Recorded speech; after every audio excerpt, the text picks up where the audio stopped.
It is because I'm Indian, we're starting late. What about a translation? Would you like translation? Good. Yeah? Yeah?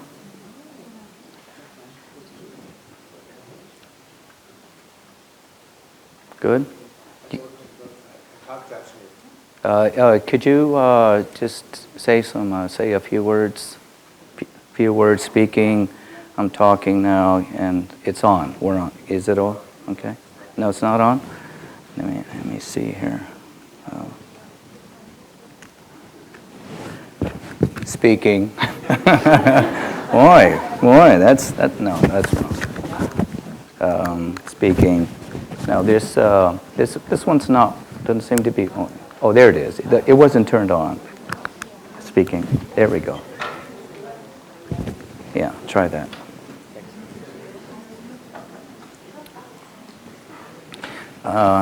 Turn it around. Yeah. No. Yeah. Holy. Yeah. Finally get to be holy. Yeah. All right. Then the voice. Speaking and speaking and speaking.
Breaking the spiritual code.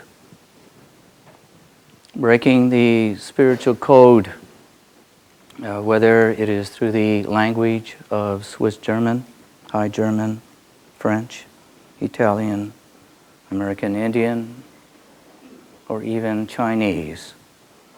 Breaking the spiritual code, even though it takes place in languages that are very difficult to understand and comprehend. Breaking the spiritual code, even though it takes languages somewhat like Eskimo to understand and realize snow through many different levels of words. Breaking the spiritual code takes a lot more than just sitting in a closet and just listening to the silence. Breaking the spiritual code.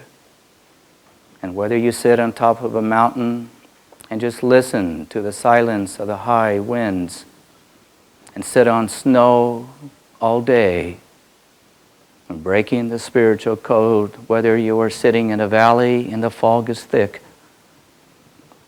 and all you can do is just see 2 meters in front of you. And breaking the spiritual code, and whether you have read all the books in the world, and breaking the spiritual code, whether you have felt and gone through all the severe pain that human beings can go through. Breaking the spiritual code, and whether you know all the laughter that there is to laugh on this planet. Breaking the spiritual code, whether you put your head in a sand and leave it there. Breaking the spiritual code, whether you have all the songs in your heart and all the words in your mind.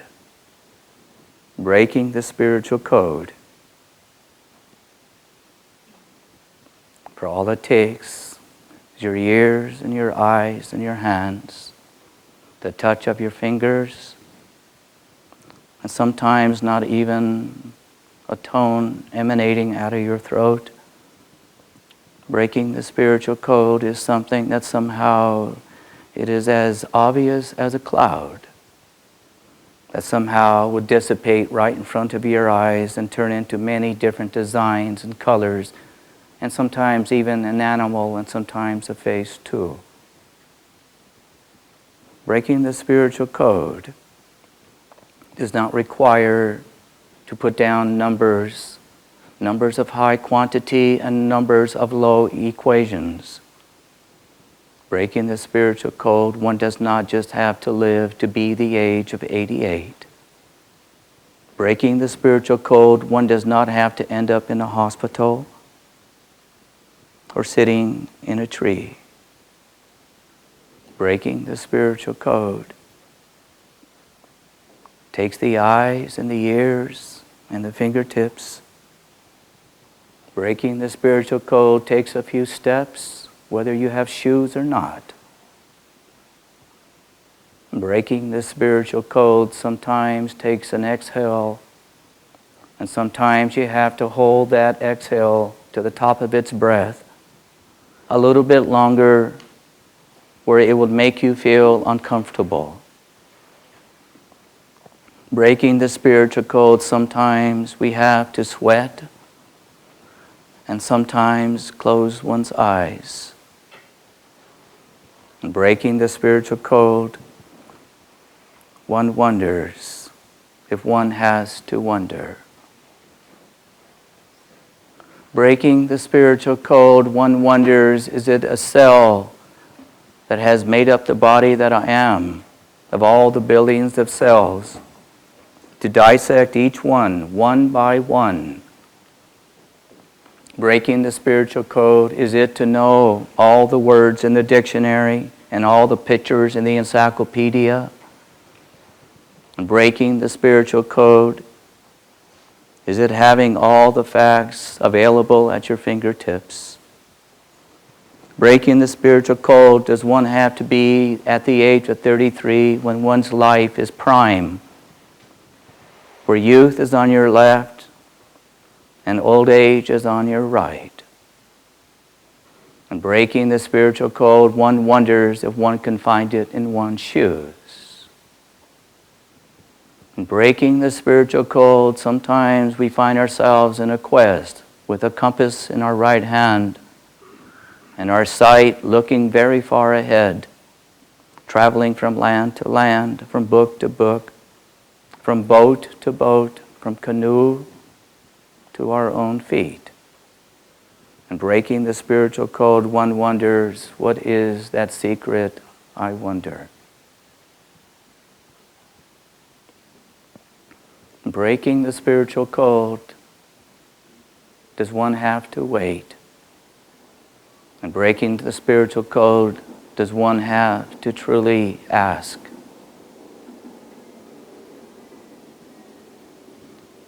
And I would say yes to all the above.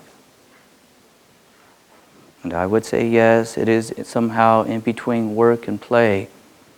And I would say yes, it is something that somehow is at the very tip of your tongue. And I would say yes, I have seen it appear in people's eyes and in people's voice and somehow disappear the following week. And yet somehow it all seems so simple until complexities intercede in your life. And breaking the spiritual code, be forewarned. Like scientists fully discovering that there really is something much more than just human beings and the minds that we have. But we have found dimensions, and we are going to continue to find more and more that would somehow create new books and new pages for our encyclopedias. And breaking the spiritual code is actually a generation that somehow talks to another generation. And breaking the spiritual code, all these generations somehow merge into one. And somehow, whether the grandpas and grandmas are gone, and whether your mother and father are there with you, breaking the spiritual code, one wonders that alchemy between the mind and the heart. And breaking the spiritual code, it cannot be taught in textbooks, not even on the streets. For breaking the spiritual code, one truly has to make up one's mind that somehow it is between what is above and what is below, and whether it be of earth and whether it be of sky, and that sometimes we find ourselves not making decisions and somehow unable to make decisions in between a high flight to see very far and to have good, clear foresight. And sometimes we just forget. And breaking the spiritual code, somehow we think it is a logic and somehow a reason. And somehow all of it makes sense until it all disappears, until confusion, a calamity, or some mistakes cross our path. Breaking the spiritual code, you could say it is the scars and all the bumps and all the mistakes. And breaking the spiritual code somehow touches people in such a way somehow they cannot be touched. And if we cannot understand really each other, we have difficulties working with employees and employers. We have difficulties with our own families and nations too. And sometimes we even have difficulties with ourselves getting up in the morning or somehow finding resolution. How can one break the spiritual code?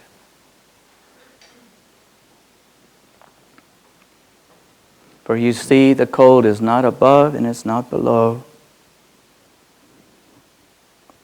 And yet the code lies deep in your heart and most definitely somehow linked with all your nervous systems in your mind. And sometimes the answers come easy, and sometimes all the reasons in the world somehow transcends a laughter and even a dance. And breaking the spiritual code, somehow we cannot control, and somehow we love to put it in our books and have it in our laws and somehow stick it in our back pocket and claim it and own it. Like sometimes we try to own other human beings. And yet sometimes that human being starts to go for a walk, leaving one's society, leaving one's philosophies, leaving one's ideas, leaving one's hurt, leaving one's vision, and somehow let's just go for a walk. And all the practices in the world, and all that wonderful conditioning and wonderful thought that we have put together ever since we were born, somehow to simplify it in a very simple walk. And to take a deep breath and to exhale and to realize I have the intellect and I have enough neuron capacity that I could buy bread and milk. For life is actually very, very simple. And by taking a deep breath and taking all that you have learned and just going for a very simple walk. And somehow philosophies are so wonderful, beautiful designs they are. And all the songs that we have left behind in our home and in our cities, whether they are CDs or whether they are guitars left unstrung. And yet somehow just to go for a walk, no matter what direction, whether it be north or south. And that human being, just for those few neurons that that person has, but that's all it really takes. And like the wonders of so many people, the countless hundreds of millions of people, wondering what is a saint, what is a Buddha, what is a Steiner, what is an image? And to somehow just let it relax and just go for a walk. And that walk may not just take place on a Monday, even a Sunday, maybe not even a Saturday or two. But somehow just go for a walk.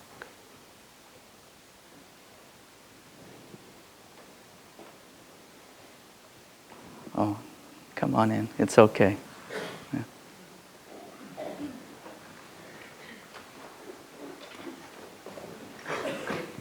Here's a chair over here.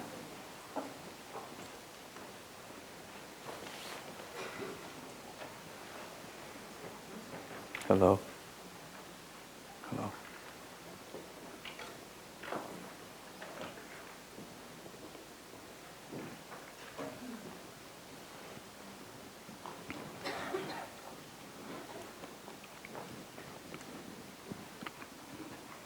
As Westerners, we have all found ourselves extremely busy. Sometimes, some of us, from Monday through Fridays, and for some of us, it is 7 days a week.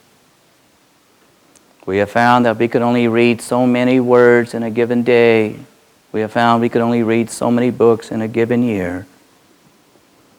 And somehow it is just not having responsibilities or having wonderful and beautiful thoughts of having families and raising them. And somehow how we easily abide to the given day. And it isn't long before a year, sometimes 5. It isn't long before another week. It isn't long before another full moon has passed. And voila, we have another birthday. A birthday of 12 candles. And voila, pretty soon we have a birthday of 88 candles, and we wonder what happened to the time. And somehow, yes, we could say, I have a few more facts in my head. And yes, I could say, I have driven thousands and thousands of miles in my car. And yes, I could say, I have been successful or I have not.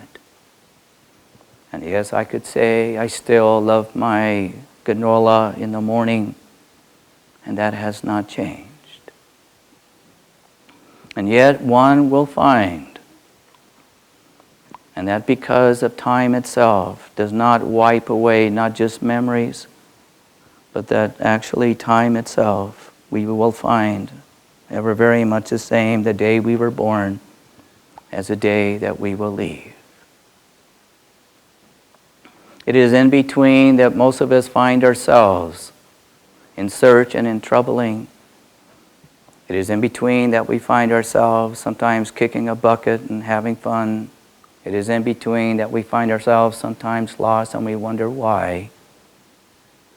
It is between that sometimes we have and find ourselves with such beautiful answers and a beautiful direction and a beautiful philosophy to follow. And yet, as time moves on, like from one generation to the next, whether it be Rome or Greece, whether it be the Aztecs or even the Swiss, in time all those generations will have been turned over like the earth, and you will find a whole new brand of corn to eat. And that new corn and that new food that other future generations will be eating, and these are new words and new philosophies and new thought that have not even been thought of yet. They will be dreams of dreams that have not been dreamt yet. And yet they will think that they have it in their belt, and yet they will think that this is what it is. And they will think that I have found the elixir of life. And has it been so 500 years ago and 1,000 years ago, and has it been so even 1,000,000 years ago?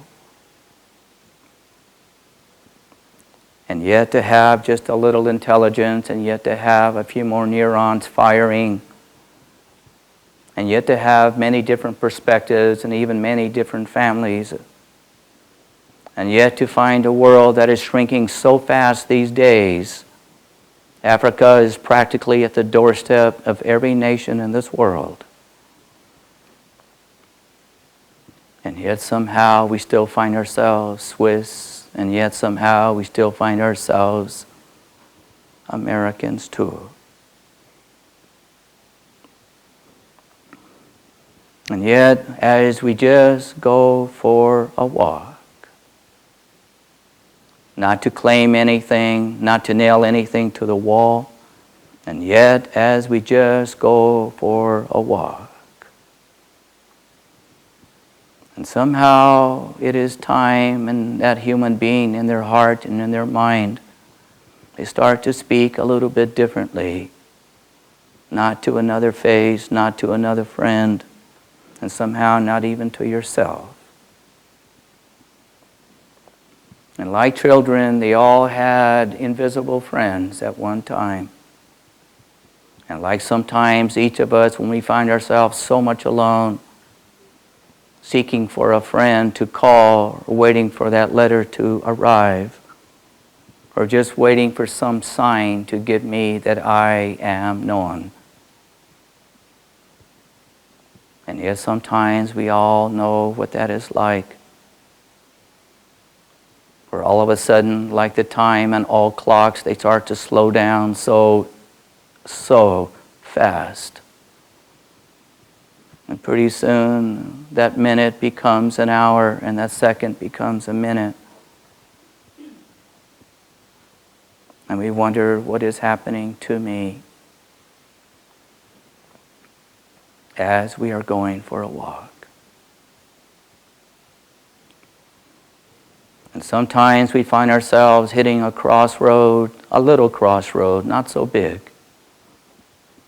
And somehow we find that we can easily manipulate and change and easily cross these little minor crossroads.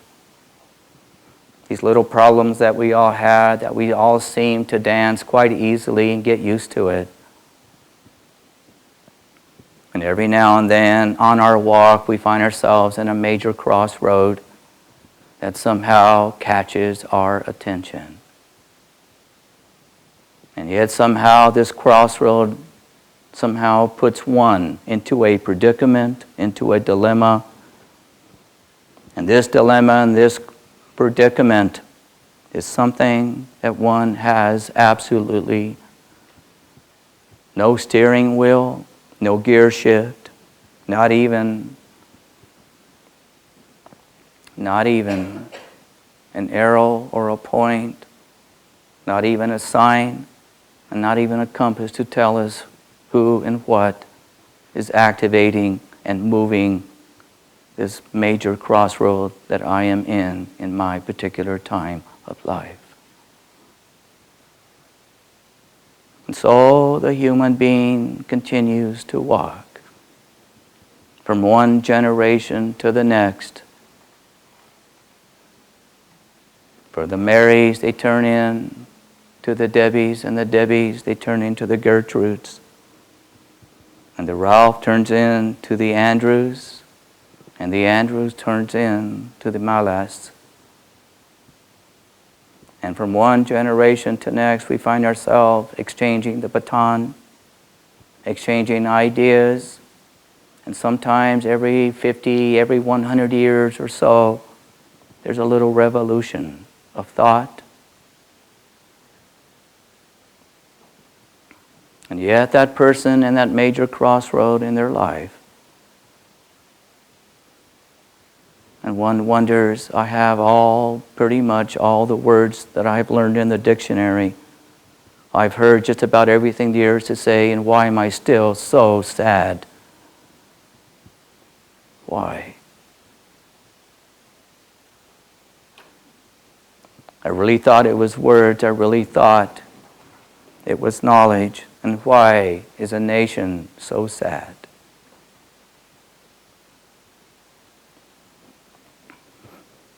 And because of this, we find ourselves trying to stand up ourselves as best as we can. And that's really about the best thing that we all can do. Some of us fall easy, and some of us stand up quite easily. Some of us do well, and some of us do not. And yet that human being, I say to you, you keep walking, do not stop.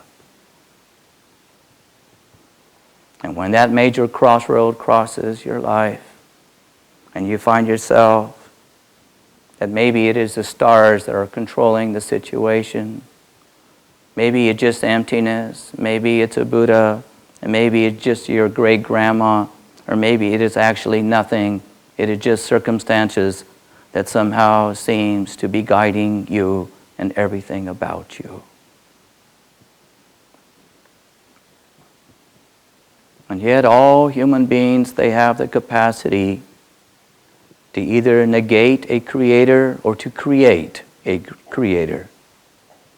All human beings, they have the capacity either to be cynical, morning, noon to night, or not.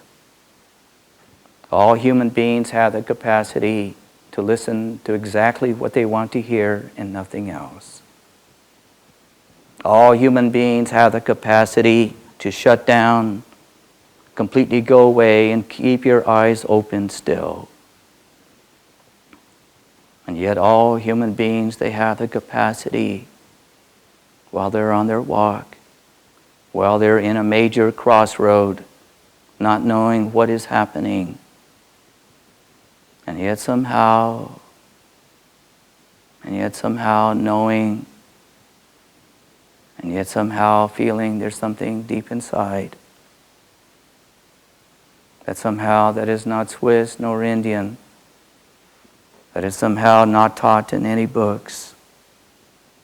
But no doubt your mother somehow had it, and no doubt a friend of yours had it, and no doubt sometime in your life you had it.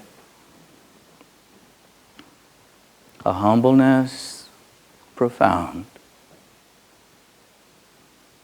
with no arrogance and no inappropriate pride. A humbleness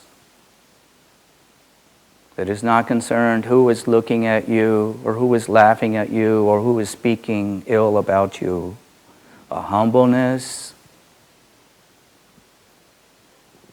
that somehow you will not find it in a store, not find it in a business. A humbleness that somehow you have to find yourself in a closet all by yourself.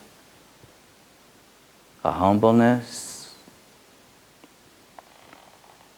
humbleness that somehow does not require another human being to stand in front of you and to judge you or to be your witness.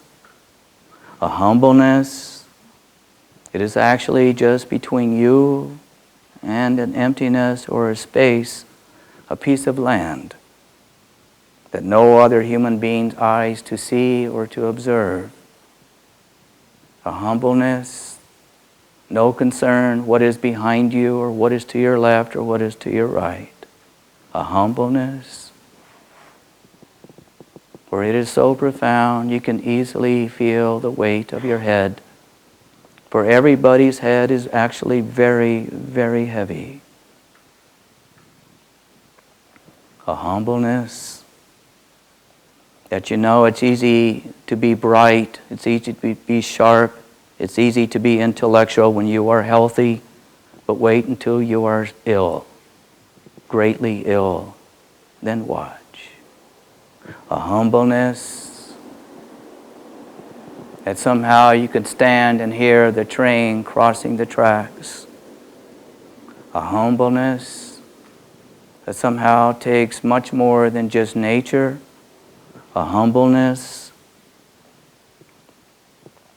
that somehow really begins deep down in your belly.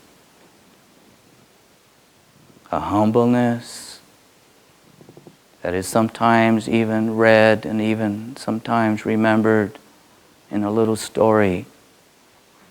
A humbleness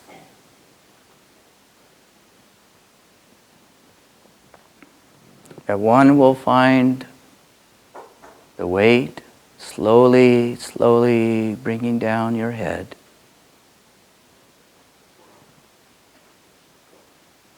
A humbleness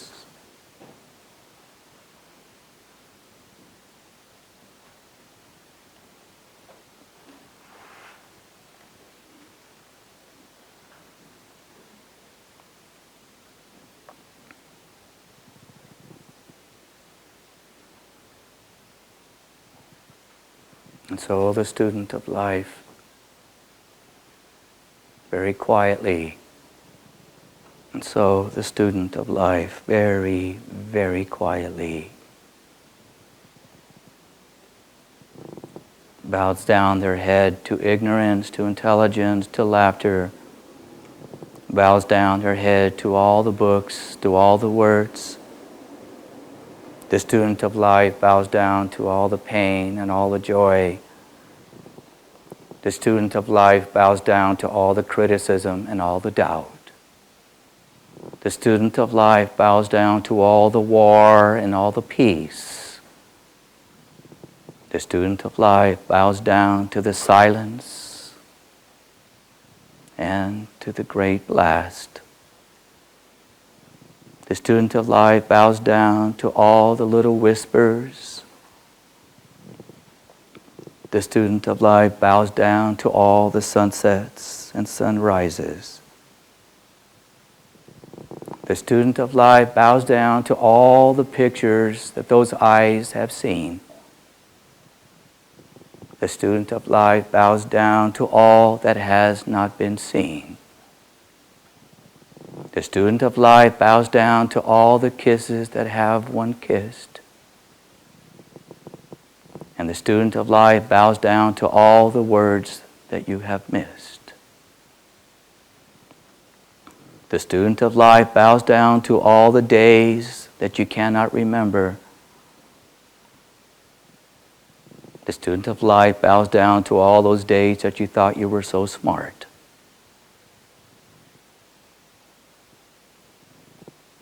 And the student of life bows down to somehow and all the labels that somehow that has blinded me. The labels of the word sun and trees. The words of blue and yellow. The words of right and wrong. The words of up and down and heavy and light. The words of being awake and not. And the student of life realizes from birth until one passes away, and all the dreams that we have dreamt at night. And the student of life feels the weight of one's head,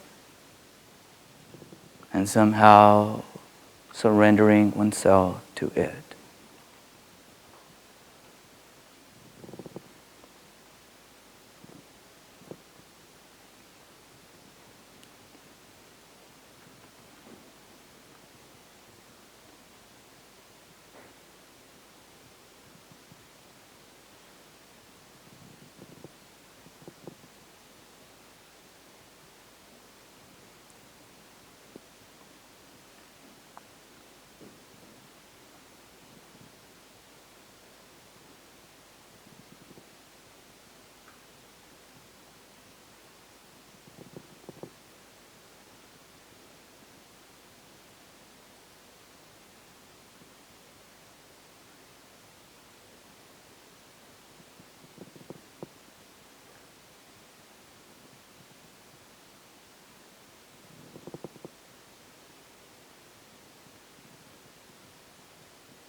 And like waiting for another word to come to make yourself feel comfortable,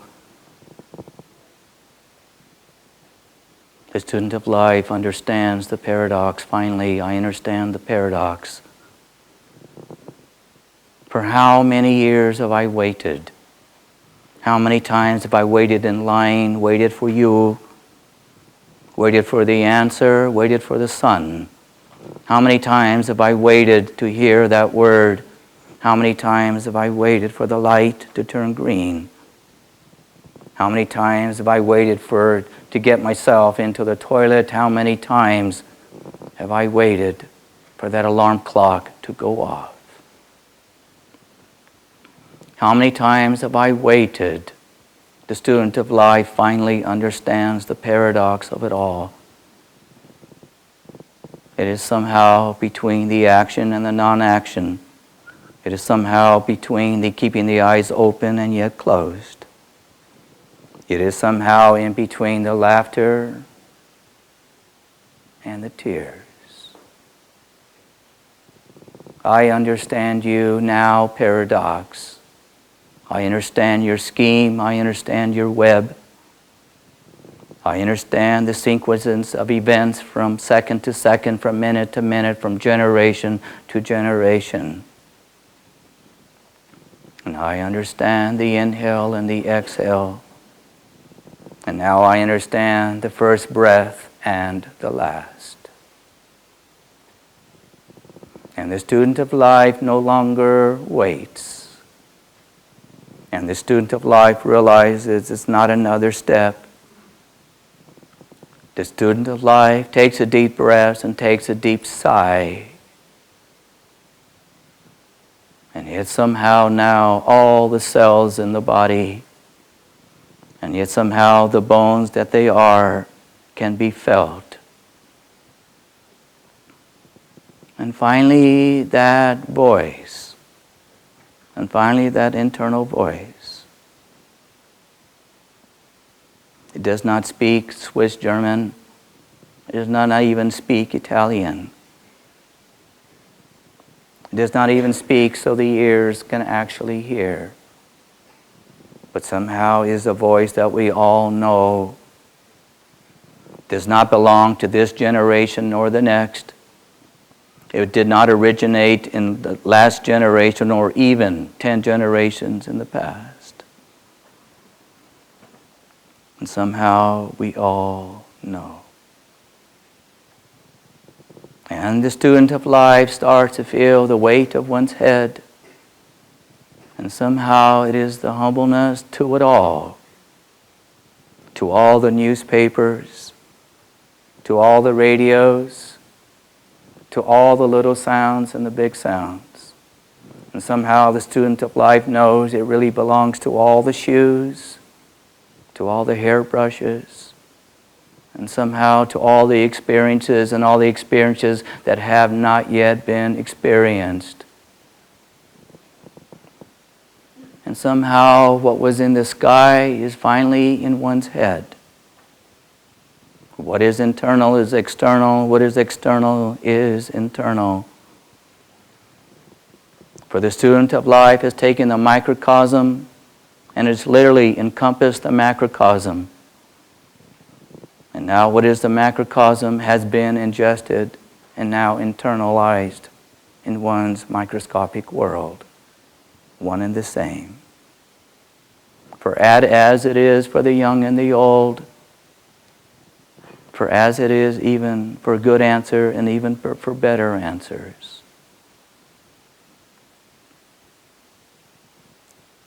For as it is in the blood of all human beings, it is really just all blood of the same.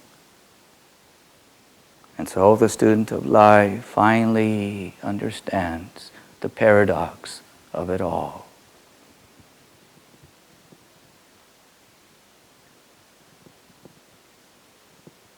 And the student of life, without any effort whatsoever, bows down to the humbleness of it all, not giving any name to Creator, but just knowing its presence is there. And the student of life,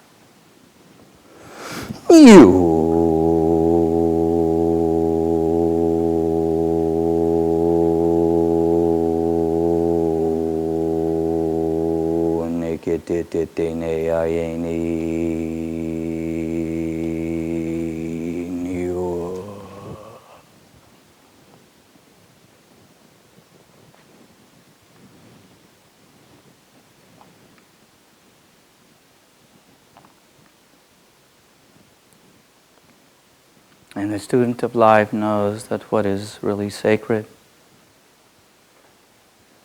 what is secret it really is, how we hide from each other and how we pretend so much. How to put on makeup and how to stand up. How easy it is to hide.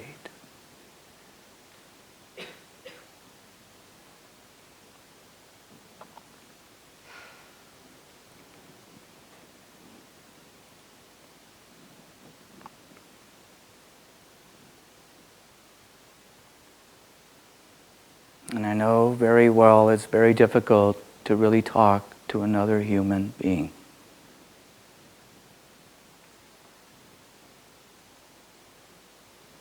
And yet to break the spiritual code is really not human.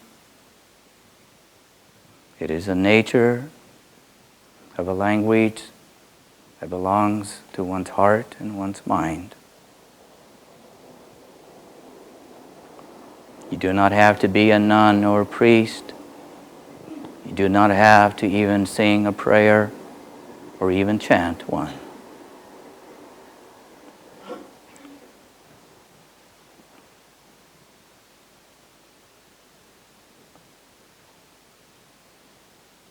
Breaking the spiritual code does not require a self-esteem. Breaking the spiritual code basically requires something that you really have in your bones. like the nature of the bones within your thighs that really produce all that blood for you. And something that was passed on from generation to generation for so very long for a very good purpose. And how easily we all try to seek to find the symbols, and we feel so proud when we understand the symbol.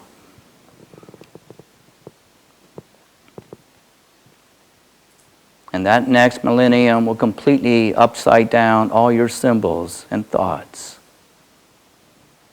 And yet somehow, what always seems to pass like a baton from generation to generation is kindness,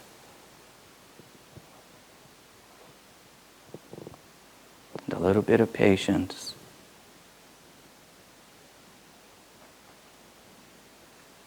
just a little bit of understanding.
And so when you leave this building,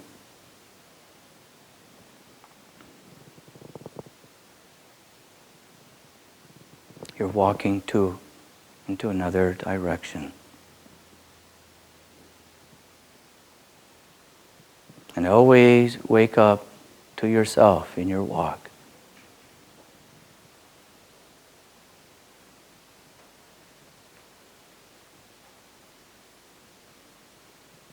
And speak to your heart with a quiet mind.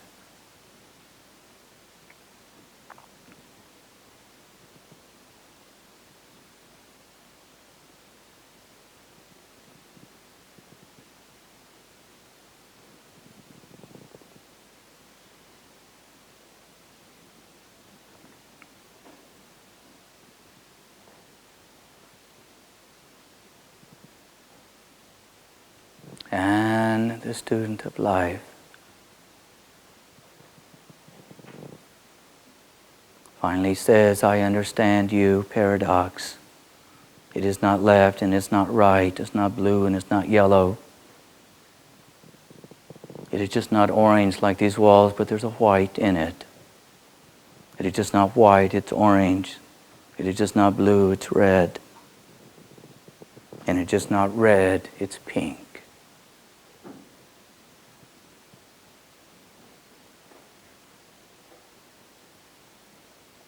And the student of life begins to understand it is when I can finally use my eyes to speak to my ears, and my ears to speak to the tip of my fingers, and my fingers to even speak just to my toes. And the student of life realizes this macrocosm that we are. I'm just not this intellect, but a person that also feels. I'm just not this feeling person, I'm this person of logic and reason.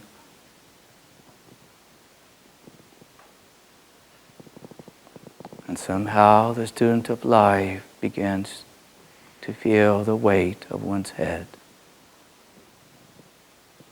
For all it takes to break the spiritual code, it just actually takes very, very few words.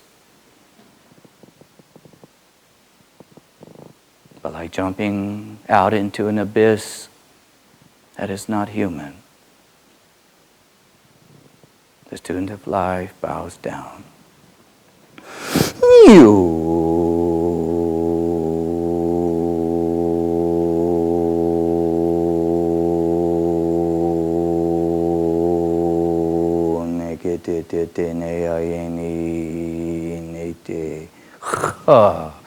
Peace to your minds.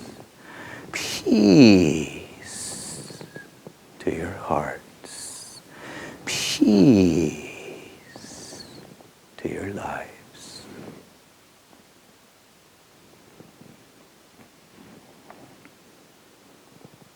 And the student of life turns around and walks back to their home, walks back to their village, walks back to their car.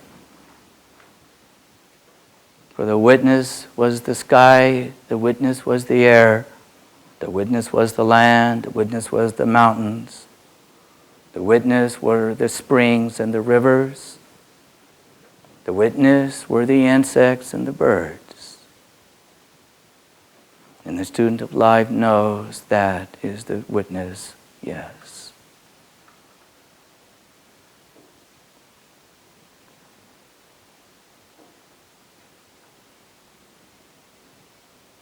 And the student of life knows quite readily how easy the conditioning will easily set back in, how easily one's mind can be a little critical, with a little more doubt, but do not forget those big, empty spaces.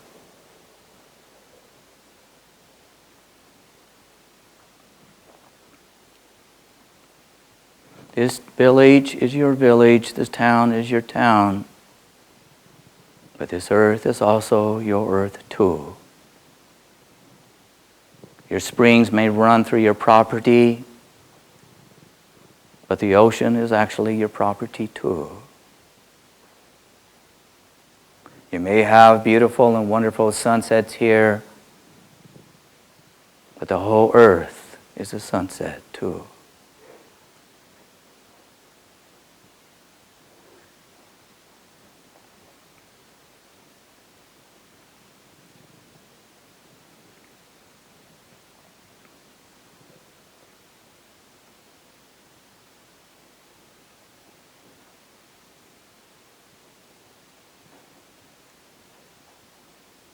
And the student of life finally realizes,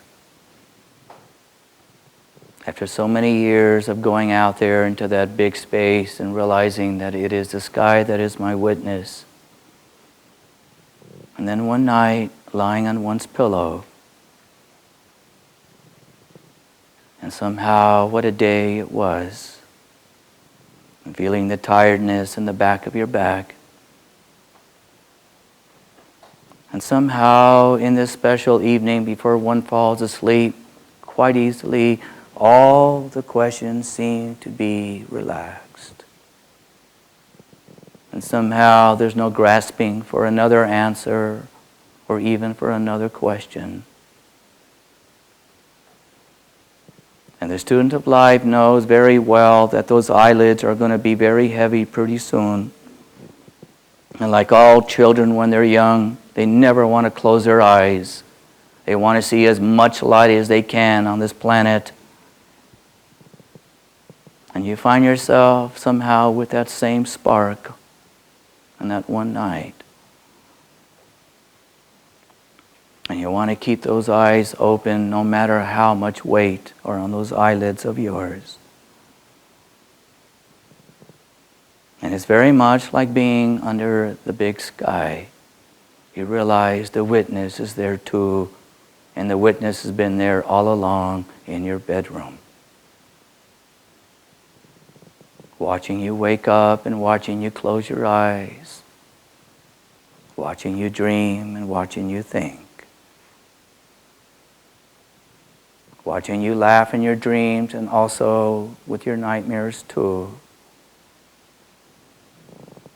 And the student of life says, I understand and I finally see what the paradox is. Your web is beautiful, and yes it is. How you have weaved time, morning, noon, and night all around my day. And I've seen how you have tightened those sailor knots around my neck and sometimes even around my ankles. And I have felt the weight and sometimes even the feathers too. Paradox, I see your eyes. I see how you have confused my life and confused my head. And I see how you have cleared my mind crystal clear. I have seen the answers and I've watched the answers run from me. And I can say to you, paradox, I see the beauty of you.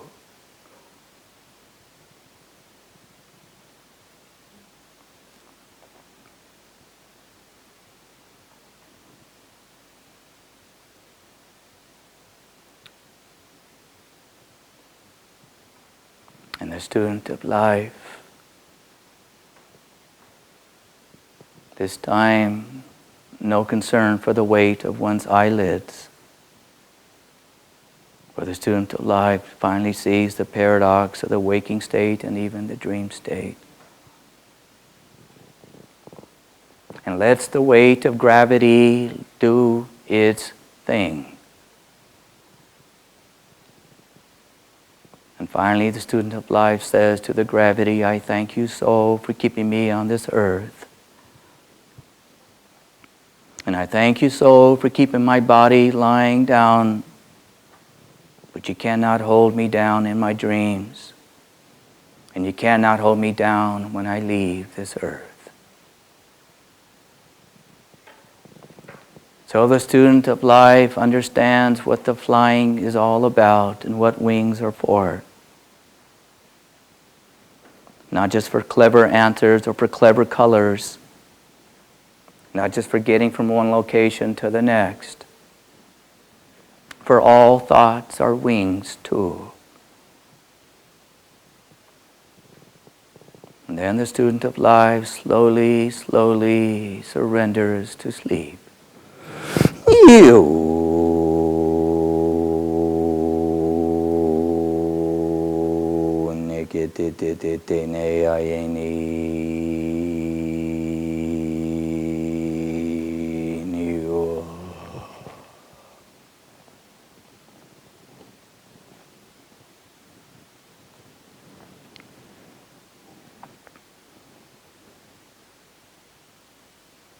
And their spiritual code is no more. And what were dreams are no longer dreams. And what seemed like a thought just simply is. And what seemed like time no longer ticks, tock, ticks, tock, ticks, tock, ticks, tock, but just simply is.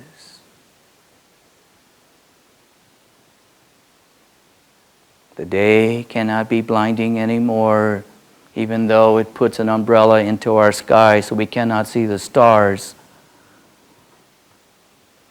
For the stars were always inside. And when the sun is taken away from us and all of a sudden there's nothing but darkness, you still have the sun in your heart. And then the student of life understands and loves all the timepieces in the world, whether they be of Chinese or Swiss, and all the tick-tocks. And for once sticks and stones are finally understood, once numbers are finally at rest, then understands what real peace is. For peace is all but understanding.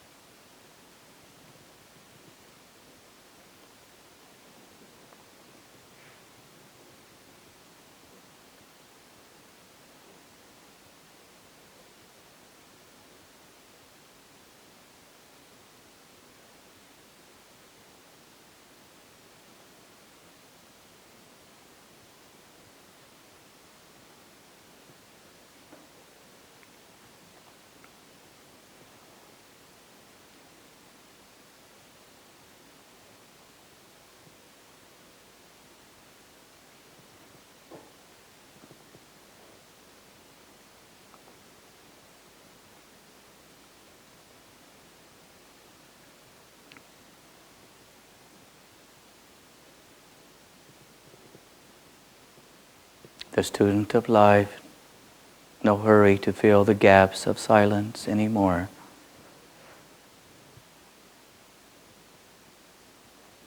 For you were already born.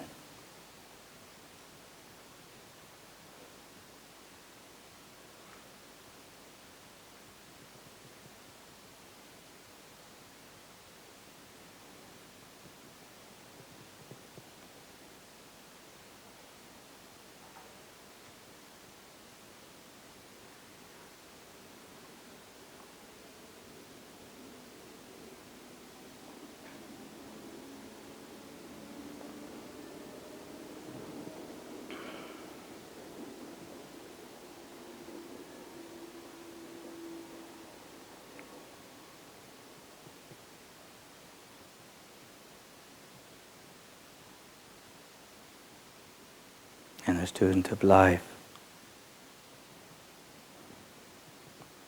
sees the youth and sees the aged, sees the ones that are in the middle and sees the ones that have not yet come. The student of life sees all those that have left, and the student of life quite easily bows down with humbleness to it.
Any questions?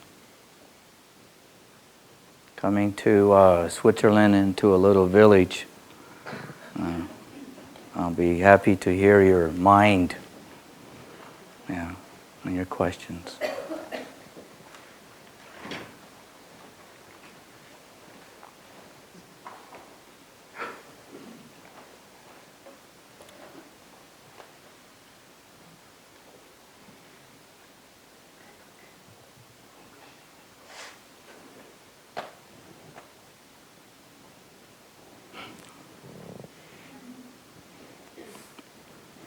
You're as shy as me.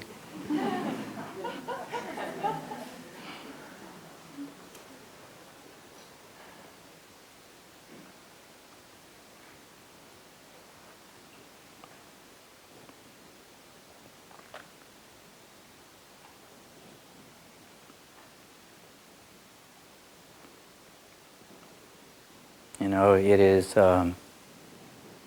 words are words.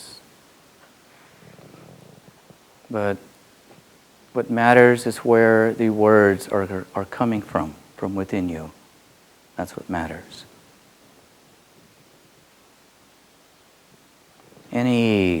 Almost any bird can speak a human language. But it's where that language is coming from. We all know what it is to be sincere and what it is not to be. We all know what it is to manipulate and have ulterior motives and not. And so, like an elevator that can easily rise to the 10th floor and go all the way down to the basement. Down to the basement of your belly, of your gut, or down to the middle ground of your heart. Or way, way, way, way up there, and just speak with words, with no intent, no humanness, no feeling behind it. And sometimes it is necessary too. And sometimes it is necessary to bring that elevator down, all the way down, and to speak from your belly.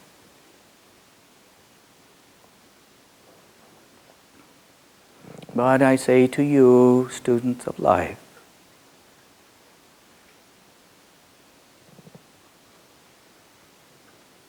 and when you speak to yourself, where are you coming from? When you contemplate yourself, where are you coming from?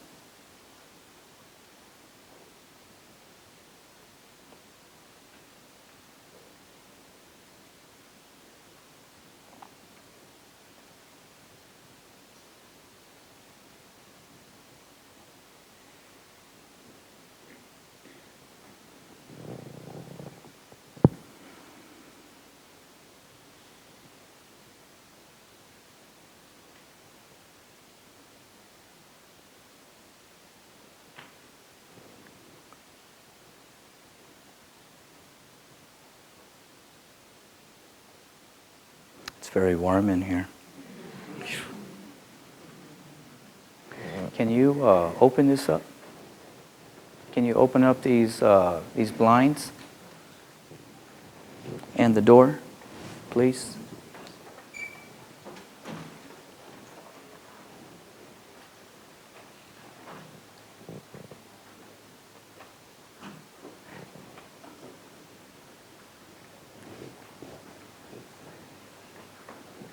You got me up here. Make use of it. No. Yes. Can you tell us something about the syllables you spoke now when you went down with the you and just the meaning? Can I explain the meanings of the syllables or the sounds? I did. Yes. The story of the student of life. There's, when there's something in our culture, and I can really understand it. There's something in our culture that we think there's a meaning in it. There's a meaning in it. There's a meaning in this. What does this mean? There's a meaning in that. Meaning in that. And what it does, it takes the mind itself. It takes intellectual, conceptual thought itself. And when we teach our young ones that in this world there are all these meanings and to look for these meanings, well, in due time, after so many years of thinking like this, the person is always looking for a meaning in it instead of the life itself, the mere life of the situation itself, and not just the meaning. Because what happens when you just put meaning in a conceptual mind, it keeps it so labelized, it keeps it so compartmentalized, it keeps it so boxed up. And then you train yourself and you train that mind to just look for the meaning, but you miss the point. You literally miss the lifeblood of it. Because a lot of people think by understanding the meaning, you could take it home and use it. You can't. You can't. You are who you are. And I know sometimes it's nice to be like a movie star. I know sometimes it feels wonderful to be one. And I know sometimes it's good to pick up and watch other people's ways and means, and we can easily pick up little things. But it's not the meaning. Are you a meaning? Are you a meaning? No, you're not. And everything you do, it's you. Because you know what? You could say when it comes down to the essential, if we could just break down meaning and really just, let's say, pull the essence out of it, what you really do have are two individuals or group of individuals simply talking and laughing each other's stories out of the night. And I know I was a true, devoted searcher of meaning. And I had everything meaningized. I had everything compartmentalized. I had everything boxed. I had everything nailed to the wall. And then I go home and mix my little bag of tricks and hoping some magic would come out of it.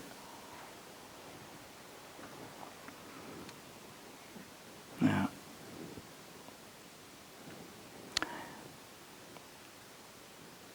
The prayer, the chant is the result of the person speaking what the person knows, what I know. And there's no meaning in it. And there's no show. This is what I do. It's, I guess you could say, stripping myself in front of you. Yeah. Yeah.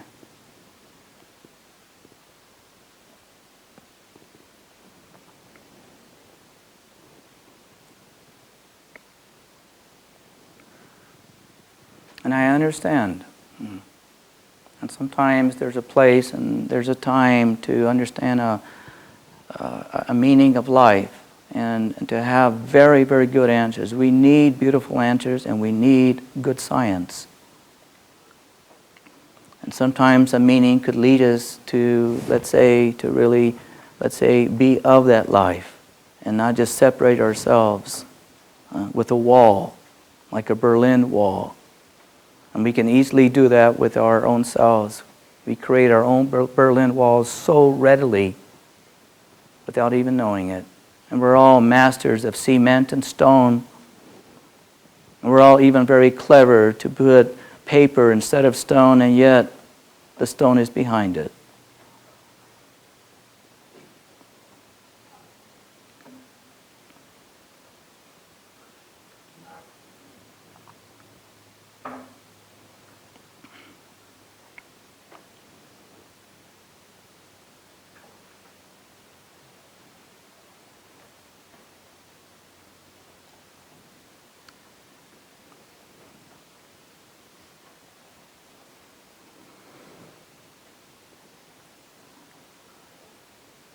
What is that question?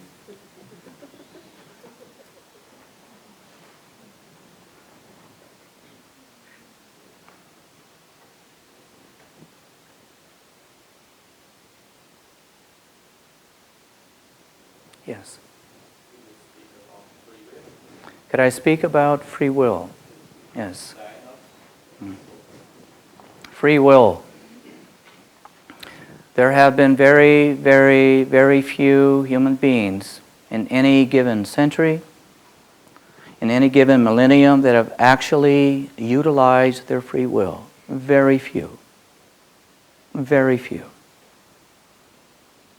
Free will, you could say, a lot of people, they think it has something to do with, you made that decision. I used my free will. I like that color, I like that design, I like you. I like this food, and you think that's your free will, and it is not. It is already very well designed and already pretty well inset in your DNA. And all the enzymes that are associated with it that really determines really what you like. But we all know, we've all come across the stories, and somehow we all can feel this deep inside that when an individual has literally touched and tapped and connected with their free will, it is just not a free will of a human being, for it is the breath of the Creator that has literally blown the breath into your lungs. And it's just not of evolution. But that is what that free will is. The free will is literally a gift. But when that free will is activated, like the free will of a son being born, like the free will of a universe being born,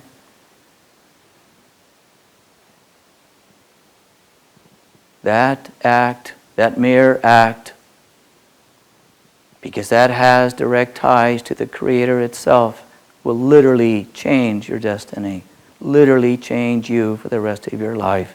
And all you need is one act of your free will to do that. How others will greatly admire but say, I can't do that. That's too much. That's too much out of society. I will be embarrassed. I will lose my friends. Who will understand me? I will be scorned. I will be run out of town.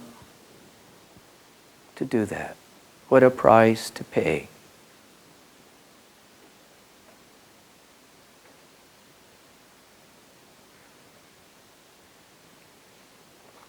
And so the student of life realizes that. And like we know, we can take a heart out of another human being and place it in another human being, and that human being will start to develop likes of various ice creams, and even of people will start to even like different clothes and different music, because it is that other heart that is given all of a sudden different DNA and different energetics to that new body. And as it is also for a kidney, too.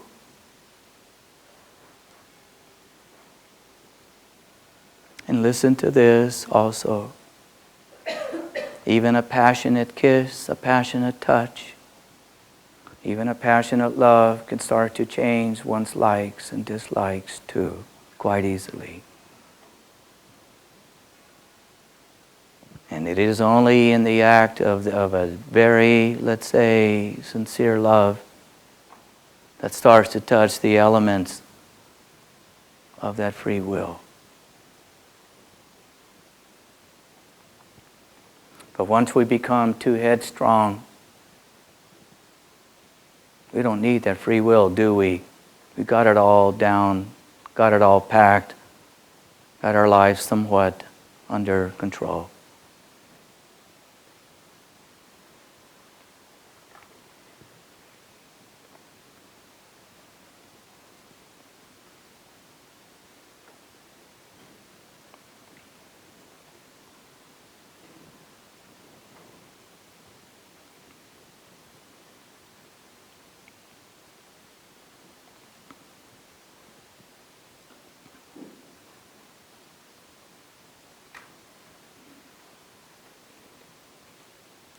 What would you, a question you've always wanted to ask an American, or American Indian, or a dark man, or a speaker, or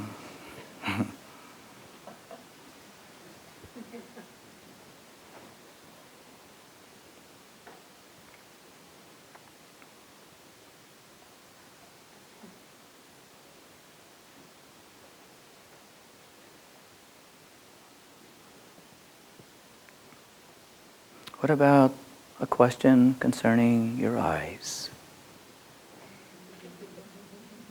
The eyes are sometimes tired. The eyes that sometimes they speak thousands and thousands of words in a moment, in a flash. What about the eyes that sometimes seem dead with very little light and life in them?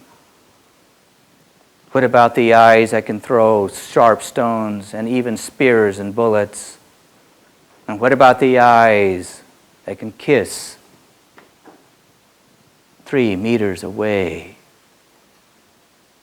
And what about the eyes that can touch you ever so gently?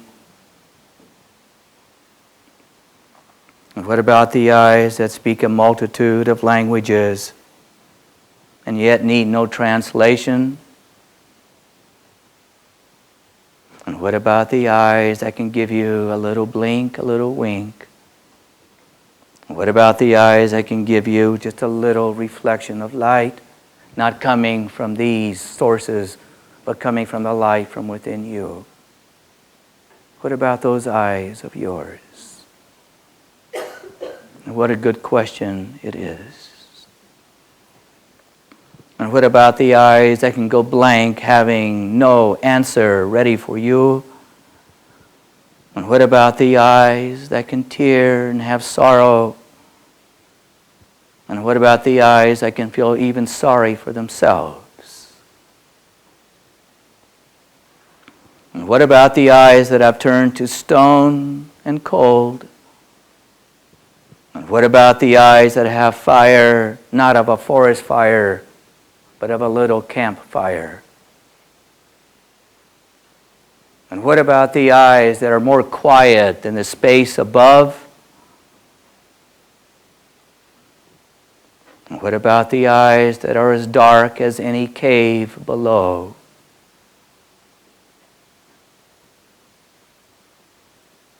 And what about the eyes that can speak sweet whispers?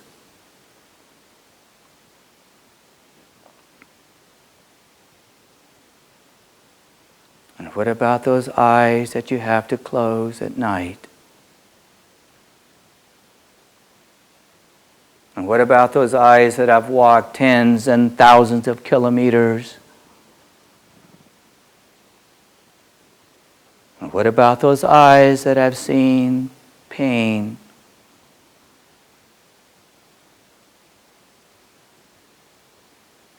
And what about those eyes that have seen death and even birth?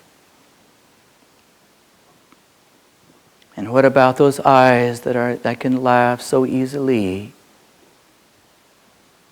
And what about those eyes of yours that are so friendly too? And what about those eyes that can speak volumes and volumes of books? And what about those eyes that are eyes of birds?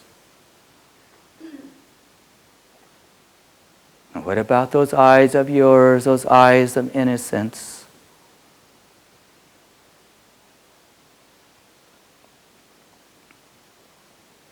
And what about those eyes of yours that have no idea what I'm talking about?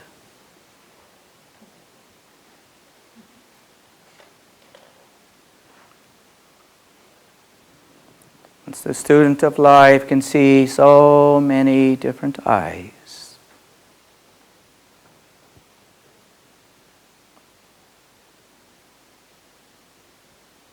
And the student of life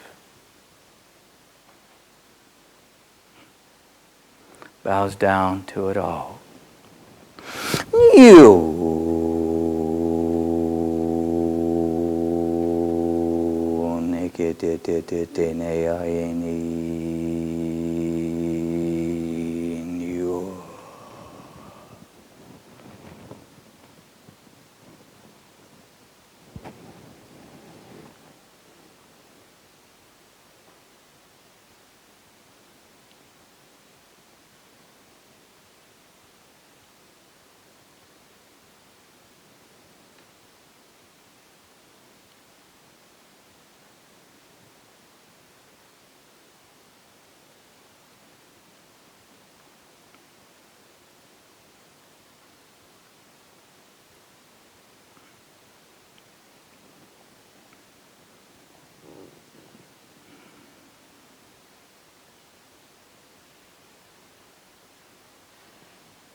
Yes.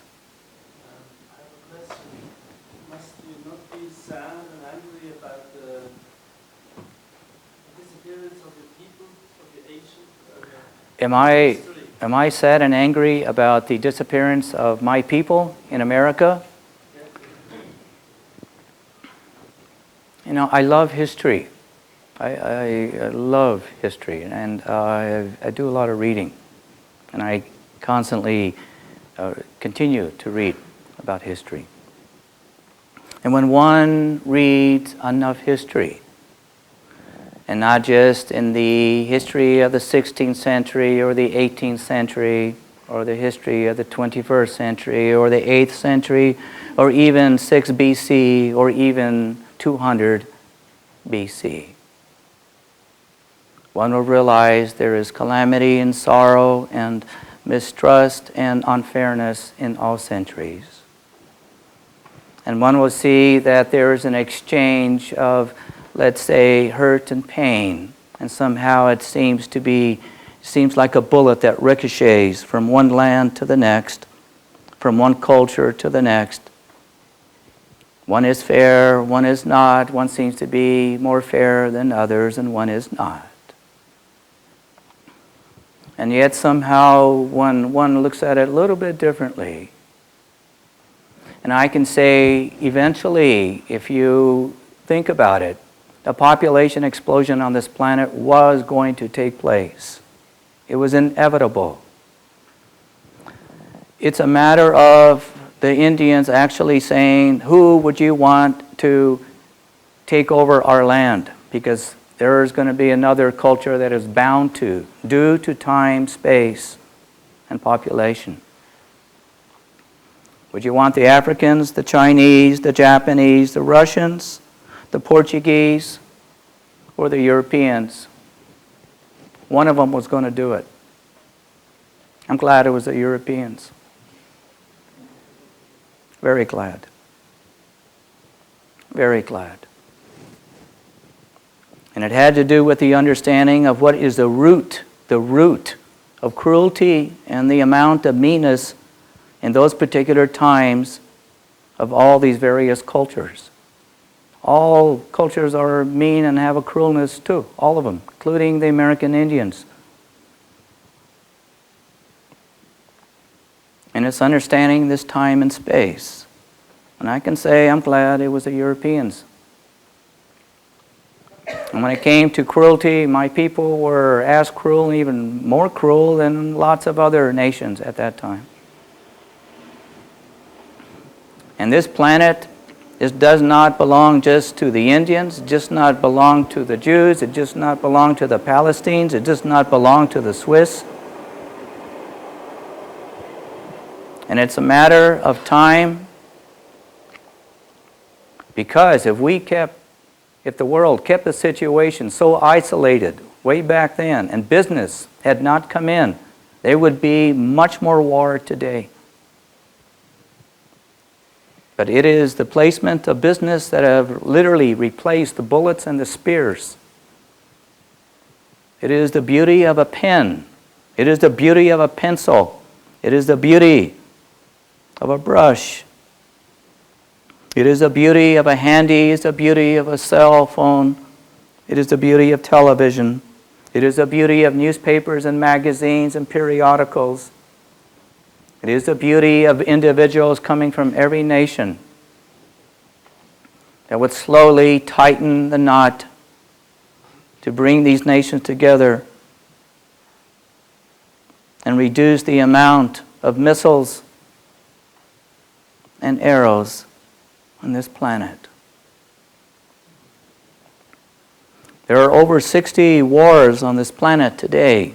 I think maybe just a little bit more. There's still a lot of arrows flying around, still a lot of Indians shooting out there. And whether it be black or blue, green, yellow, orange, or pink, a bullet can kill. And like time and the Swiss clock itself and all the tick-tocks, what really matters is the future and not just the present. What really matters is what's going to happen to that future that we're going to give to these young ones, and not just think of the past and the present. That is what matters.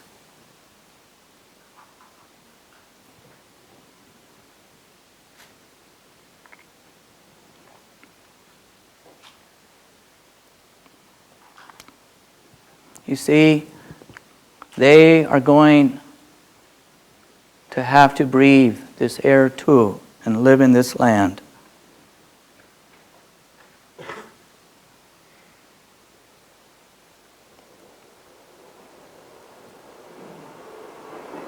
Like your forefathers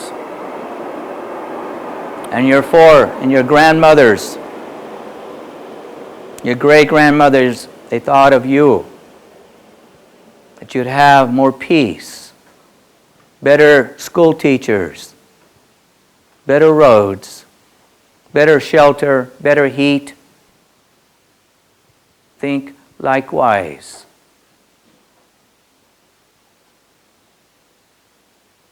Your eyes, what are they for?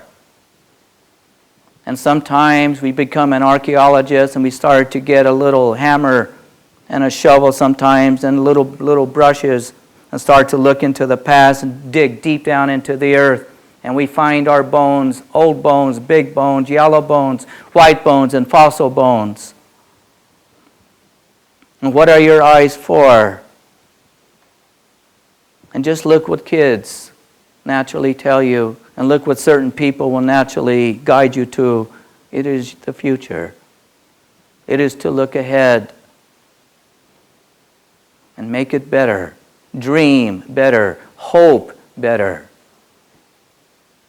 That's what your eyes are really for. For everything that stands in front of you, those heads that you're looking at in front of you, even your children, we cannot hold them, for they all go away with time.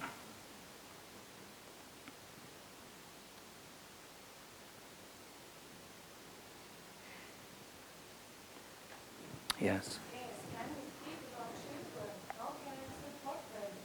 How can I support children? Your children. It's a natural, innate ability to support your own children, and you better. And to support your children basically is to give them lots of space, lots of time, a lot of space.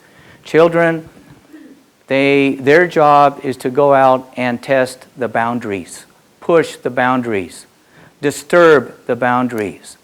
And as they do, this is what gives them their boundaries in time. But if we kill the spirit, if we actually kill the spirit, so they, let's say, hide from the boundaries, run from the boundaries, fear the boundaries, guess what's going to happen in their adult life, like what has happened to so many adults today? Without spontaneity, people, most of us would not be here.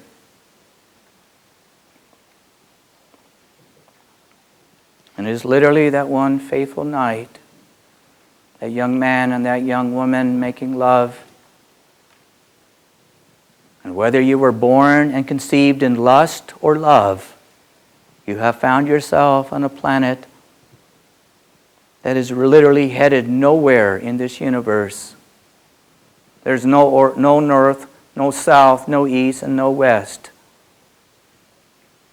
And somehow we find ourselves appeased with ourselves that we know our address and our phone numbers, and we know a few names, even the names of a few streets. And yet we do not know where this planet is headed to. And I wonder why, or do we even care? And to help our kids is to teach them of this world that is so big, not with fear, but understanding. Don't teach them not to be ignorant of violence because it exists on this planet, but help to understand it. And what is so important to really help your kids is too many adults think they know what they're talking about. It is so important for that kid to know that when the parent does not know they don't know, and it's okay. Know what you know and know it well. And know what you do not know and know it well. Then you keep your kids straight. Your kids can see anytime you have a little lie or little pretending, you're dead. But they adopt it in time. Mimic mama and mimic papa. So the way we help our kids is very quickly in our lives, know what you know and know it very well. and know what you do not know and know it very well. And then what is left and what is right is right. And there's no question. Kids love reality. Adults love to twist it. Kids love reality, no matter how harsh it is, no matter what is going to happen. They love it, even though it hurts.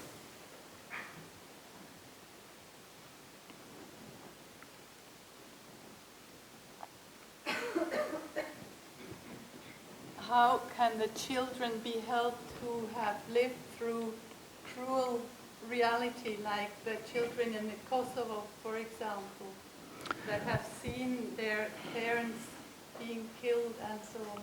Yeah. Or those orphans living in the hospital who have no parents because they were left because they came out of these rapes.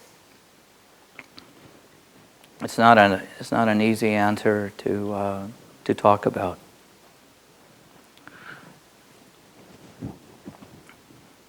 Here's another way to look at it.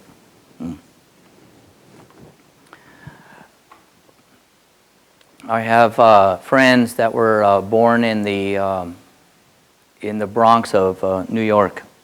Very poor, extremely poor. A lot of violence, tremendous violence. And there are those that come out of the Bronx, more beautiful than those that are born and raised and have good schools and good parents. More beautiful, just as beautiful. And I've seen those that have been born on the other side of the tracks where they have given everything, and they're cruel. You are who you are, as well as these kids. I have seen people that have been tortured, and they're more kind than most and forgiving. And I've seen people that are tortured, and they're after revenge relentlessly. It is the complexities of a human being. But that is your choice. And you are who you are the minute you were conceived. Pretty well cemented and fixed. But to help people is not to have condemnation in your eyes. That you don't paint another face in your eyes. And that you don't have any pity in your eyes for these people. But have eyes of saying, well, let's get on with it. Let's move on with it. Look, there's another world out there. Things happen. And move on. And time. And time.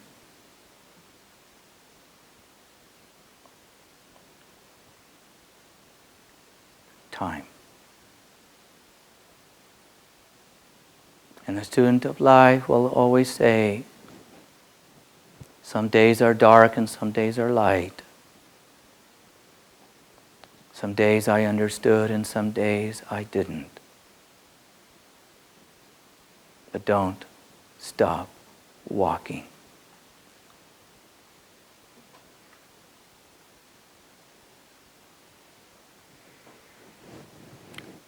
Thank you.